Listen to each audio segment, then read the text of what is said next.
something really amazing happened.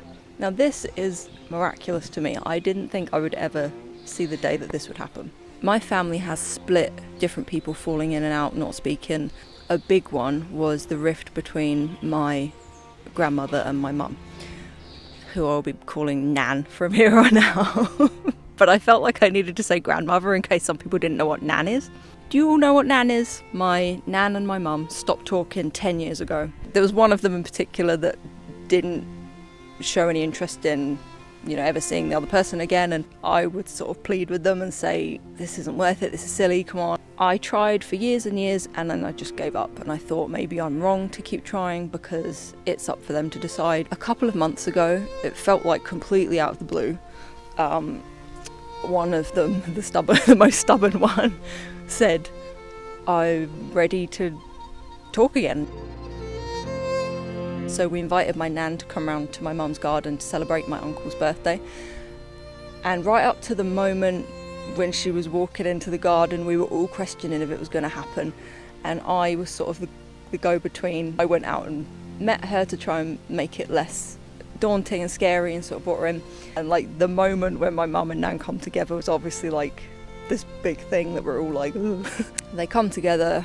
My nan just like turned and pointed at one of my mum's plants and complimented it and started talking about it, and then that was it, and it was like nothing had ever happened. And they were walking around my mum's garden looking at all the flowers. My brain for so long has been in the mode of like the family is split, which affects a lot of what you do, that I'm having a hard time like updating.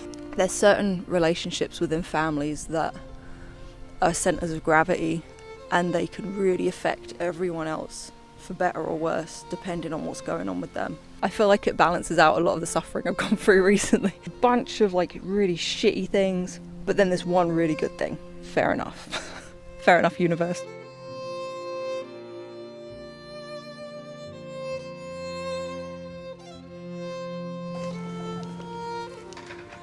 Don't walk like a pleb. Hey!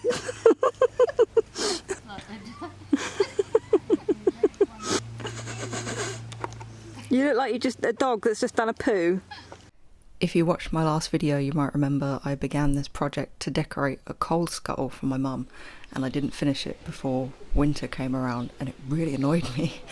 Well, I finally got it done.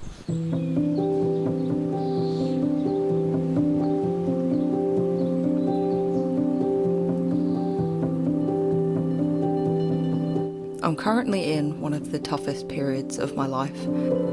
I don't know about you guys, but I like physically feel it. If I'm depressed, I can feel like a pressure in my head, and then when I experience this kind of elation and this happiness that's not from something crazy happening, in really small things, I feel that as well, like a kind of high. And often that's just from, say, I managed to clean the house, so I'm feeling quite calm in a nice environment. I put the Beatrix Potter soundtrack on and I have a nice moment with my daughter, or I look at my plant and think, that looks nice. And I feel in my brain, I feel this like floating. I love it, it's beautiful. Lately, I guess in my life, there's just been a lot of the high feelings and the low feelings. My life is in a state of flux. It's not at a point where everything is routine and humdrum and predictable. You can have years of life like that, where everything is reasonably still, and then a massive rock gets thrown in and your life is like blah, blah, blah. And things can be moving quite quick, and it could be for good, it could be for bad, it could be something you wanted, it could be something you didn't want. I've got a mix going on. I've got some things that are good but stressful going on, still good but kind of stressful. A lot of things I don't want going on. I know life will settle again at some point, so I'm just holding my breath a little bit. But I love those moments, and I'm really grateful to have them at all, where I can breathe out and just get completely lost in a beautiful moment that I'm so grateful to have, that helps me put things in perspective.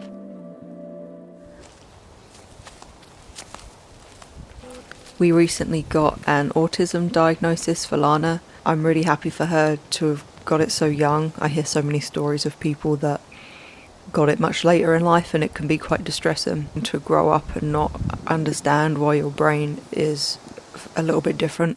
So I really hope we've helped her and given her a bit of a head start.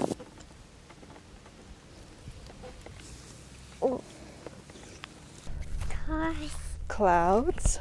Tree. House. That's right. Woohoo. Give yourself a clap. Clouds. Tree. House. That's right. Clouds. Tree. House. Yeah, give a clap. Clap. Well done. What colour is the tree? Tree. Yeah, what colour is it? Of course. It's a green tree. Clouds. Tree. House.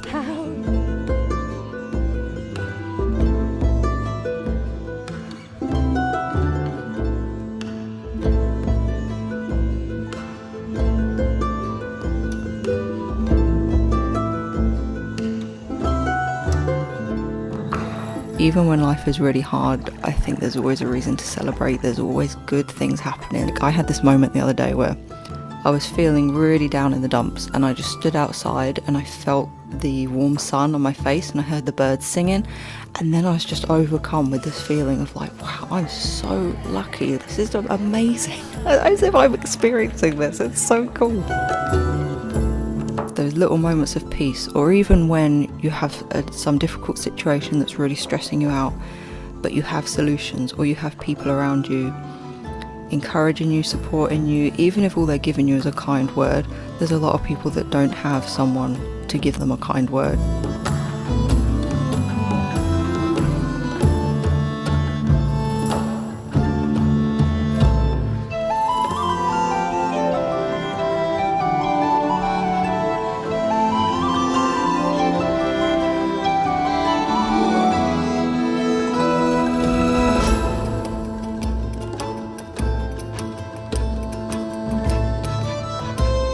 Every weekend I go stay at my mum and stepdad's house. In the evening I sit and edit, and we watch old movies or Columbo episodes or Twilight Zone, and we have our own novel little way of rating them. You rate them by how much of the word twiglet you say. Okay, 3, 2, 1. T. Yeah. T. It's a t. It's a t. 3, 2, 1. Twer. Twer. Twiggle. Twer. Twer. Twer.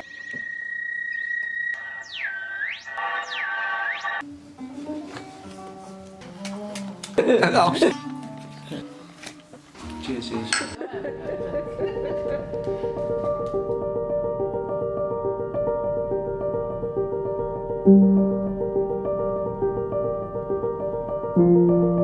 A lot of people I love are in pain right now. My mum's pains began right after her wedding. She'd been fine before that, and then it's been excruciating pain ever since.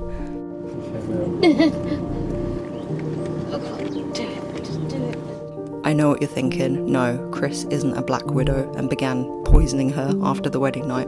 If only it were that simple and all we had to do was knock Chris off and she'd be alright. Sorry, Chris. My mum is a carer for a lady called Mary who's 104 years old.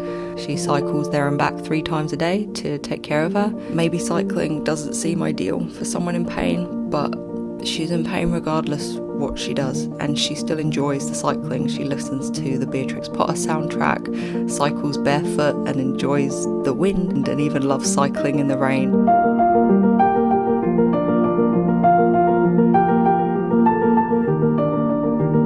Times are tough for us, just like everyone else at the minute, and my mum needed more income, but she physically couldn't do any more. We were brainstorming as a family late last year for an idea for a small business my mum could do from home, and then my mum remembered that she could knit. The same size, do you know what I mean? And then both I don't know,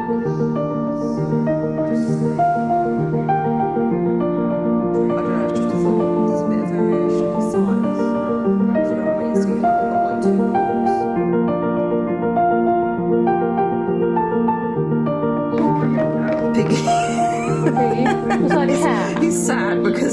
doesn't look very good.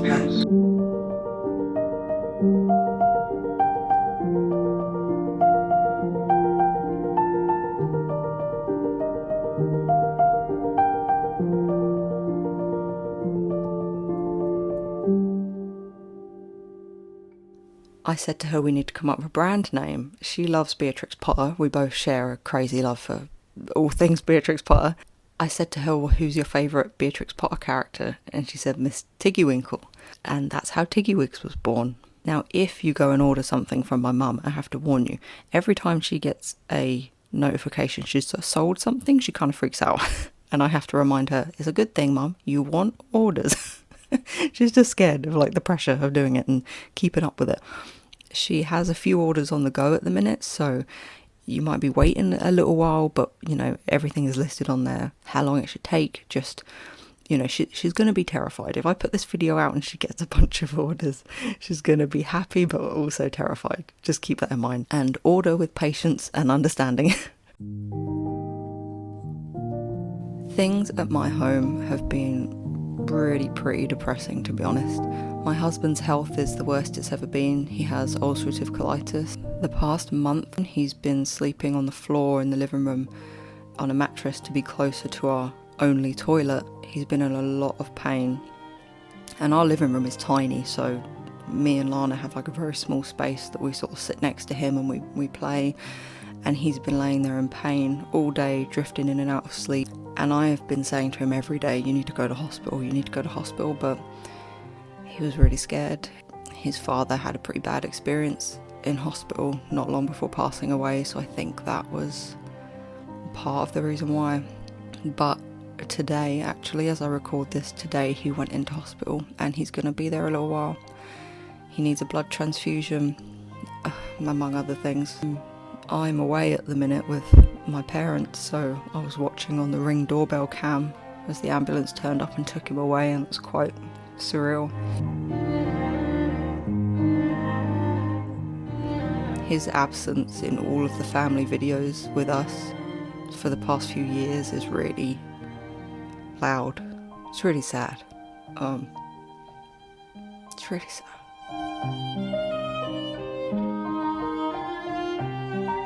But I'm a really annoying optimist, so I have absolutely no doubt that you'll see footage of him with us, enjoying life and spending time with us.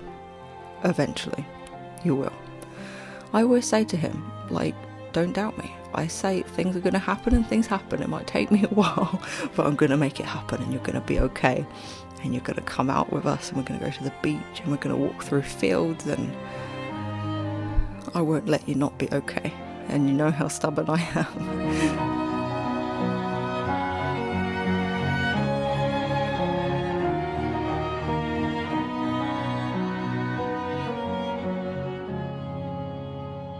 Daily life for me at the minute is a lot of taking care of everyone, running errands, trying to keep up with the housework, trying to do some work, filling in forms, appointments, phone calls, which I very much don't appreciate. I hate phone calls, but it's a lot of that.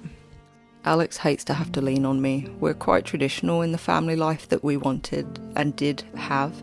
He made the stable income, which is the way we wanted it to be, and then I sort of took care of the home, planned to have children, home educate the children, but I also would make money from my own small business and creative projects, and that would be our extra bonus money to spend on enjoying things. But you can't pick your circumstances and you have to be able to adapt, and he's unwell and the financial world is pretty bleak, so it's my time to step up and I'm fine with that. I love working, but you know, my daughter needs me quite a lot. Alex needs me a lot. And somehow so far it's not actually driven me mad. I think it's because I'm fortunate enough that I make money doing things that I really enjoy and that I would do for free anyway. Things that I can't not do. It's a compulsion, you know. When we met, I really needed him and I was really leaning on him for a long time. So now it's my turn.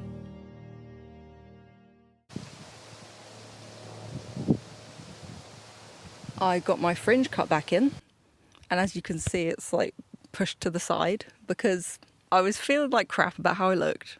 I looked at this picture and I thought, I look nice there. Must be the fringe. It's because I don't have a fringe. If I got a fringe, everything would be fine. I'll be beautiful again. And I booked an appointment that was in 2 days' time. And the next day, by the end of the day, I'd kind of changed my mind. But I was like, I can't mess the hairdresser around. I'll get it done and I'll like it once it's done. But I had changed my mind. But I'm such a people pleaser, I got my fringe cut in anyway. And I wore it as a fringe for like a week, and now it's been like this ever since. Also new on my face, I've had to swap to using my backup glasses. I never really liked the way they look on me.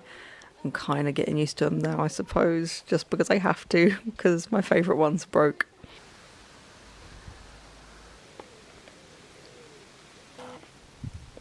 My photography is going really well. I'm really proud of myself. I kind of wish I'd started this whole journey sooner, but for all the years I've been doing photography, I've just never felt brave enough to actually take on clients. But there are so many other skills you have to have that are hard when you're an anxious person, just like meeting people, talking to people, guiding nervous people through poses, handling children that might be crying and upset.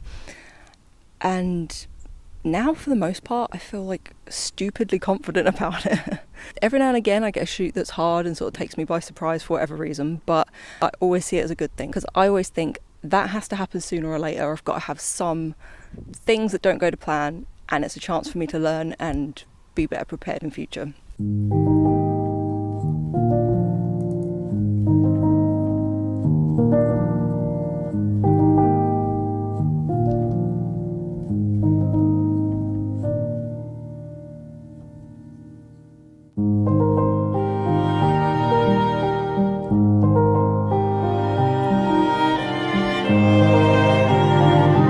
doing a maternity photo session tonight, and then that is my last booking. I have no more things booked. I think what will probably end up happening is that by the time I'm in my 40s, I will be primarily a photographer. I do want to be able to offer weddings. I've done weddings. I've been a second shooter at a couple of weddings, but it always just felt so scary. You can't redo those moments, you know. And I still am really not confident with camera settings. I just wing it, and I'm a good editor. My mum and Chris take care of Lana for me, and Chris will drive me to photo sessions because I don't have a car at the moment. And he come and collects me, and he always has water waiting for me because I'm always like dehydrated at the end and looking like a mess and I'm all sweaty. I really appreciate it. I wouldn't be able to do anything I do without them. So I hope that if you think it looks easy for me at all, you know that I only managed to do any of it because of these two, because of very meticulous planning and timing. I've also begun doing some self-portrait photography again, which has tied in really nicely to my kind of alone wandering time. I don't know what to call it. My time when my mum and Chris take care of Lana and I just wander. I just go to a field that I want to check out and explore and do something in nature for fun. That time has been really, really wonderful for me to have.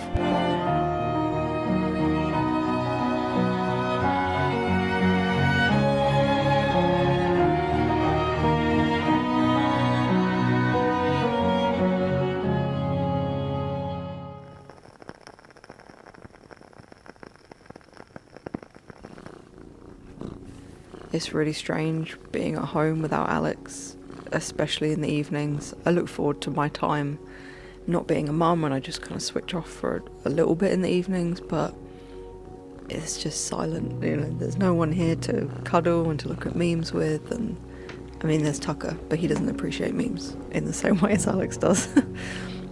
But I have a ton of work to get on with, so I'm just trying to make my way through that and keep busy and clean the house and have it kind of refreshed and calm for when Alex gets home.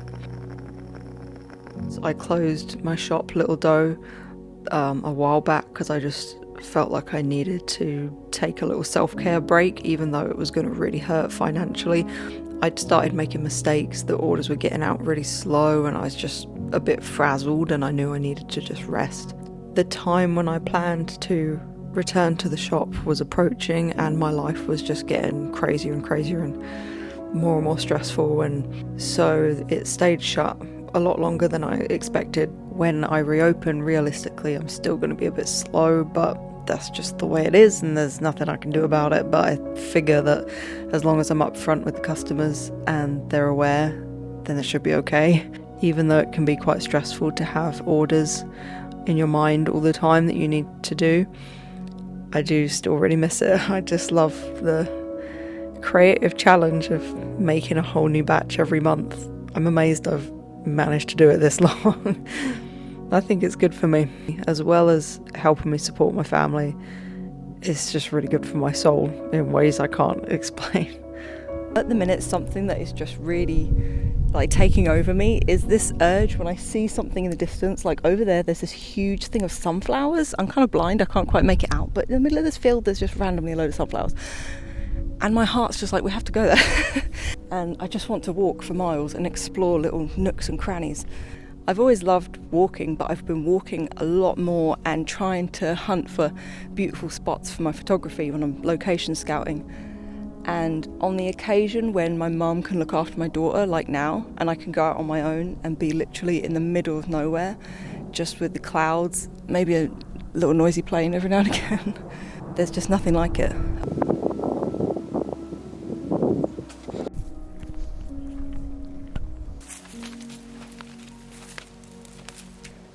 These sunflowers don't want to be found. This is getting more inhospitable as I go.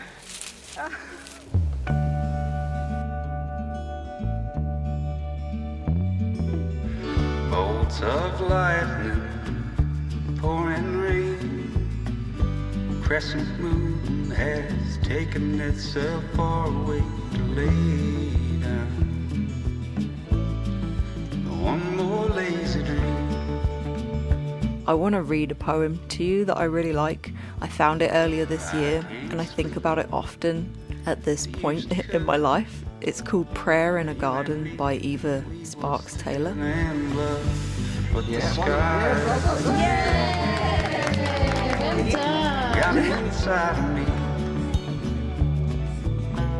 Today the world seemed cruel, but evening hours were filled with perfume from forgotten flowers.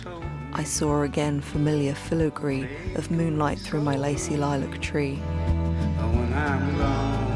I heard the robins stirring in their nest and saw the path that fairy feet had pressed. Reflected stars in my golden pool. On my warm face the breeze was kind and cool. The silence seemed to speak, my head was bowed. Then ramblers that had grown into a cloud lifted my eyes that tear-washed now could see the beauty that today was lost to me. Dear God, who is so near to flowers and birds, be nearer still as I shall search for words to thank thee for the blessings night revealed, which through the day discouragement concealed. But it isn't true, I was just as lonely with you. So I guess I always will be. If you like my videos, please consider signing up to my Patreon to sponsor my channel. I'll be honest with you, I make like 20 quid a month from making videos, from AdSense, from all the videos that are on my channel. Filmmaking is the thing that takes me the longest amount of time and I make the least money from it. But I absolutely love doing it, so I really want to. It's just I'm the only person earning money in my family at the minute. We're really struggling financially. I just have to prioritise things that make money. There's bees. Hello. I'm not going to promise extra content on my Patreon. There is still years worth of old extra content on there, but I know that if I go promising loads of crazy things, I'll probably really struggle to keep up with it because I'm already so busy. I would really just see it as a way to sponsor what I'm doing right now and allow me to justify doing it. All right, bye. You got anything to say for yourself? Snob.